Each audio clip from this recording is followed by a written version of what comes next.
Right, episode 5. Out of one of the parts of talking about Food Hub and the social enterprise advice that's been taken, there is a component regarding toolkits. Yes. So let's talk about rolling out a national social eating program. How does that work, and what does the toolkit involve?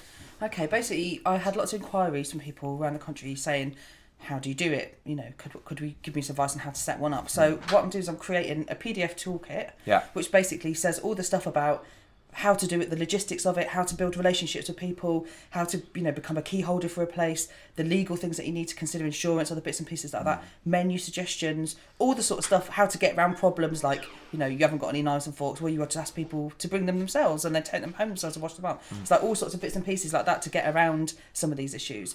Is that it'll be a nice little PDF that people can download.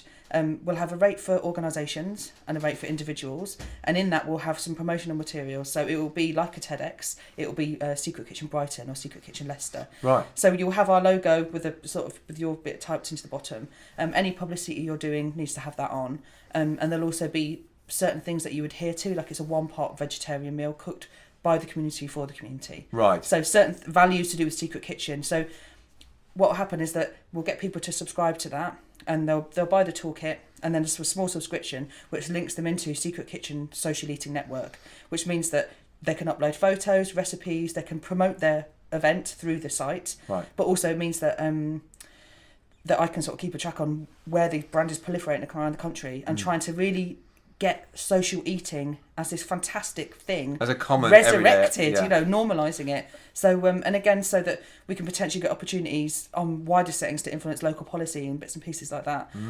But also just, you know, to get the brand out there, and people have asked for it, so it just makes sense for me to sort of develop that. So I presume some of the money that you will have got from Capital One or whatever will go onto website development in terms of getting PDFs and downloads and podcasts and things like this, doing little videos and audio.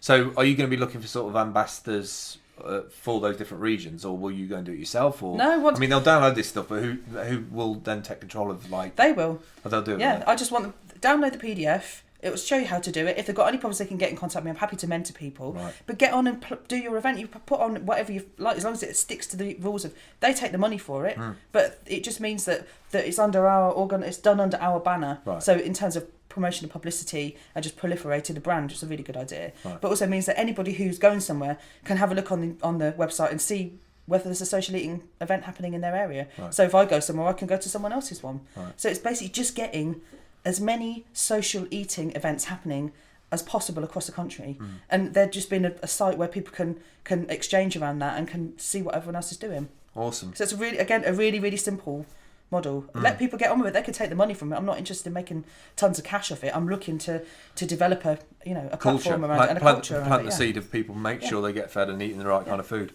And then I can go and go to someone else's. I don't have to do the cooking. Yeah, just keep on going around eating like loads of really good someone stuff. else's, yeah. With this is well under, but I think we captured everything we needed to do there about the National Social Eating Programme. Final one, episode 6, we're going to talk about a component of these toolkits, these PDF toolkits that you download off a website, and that's regarding the field trip. So catch up with us in episode 6.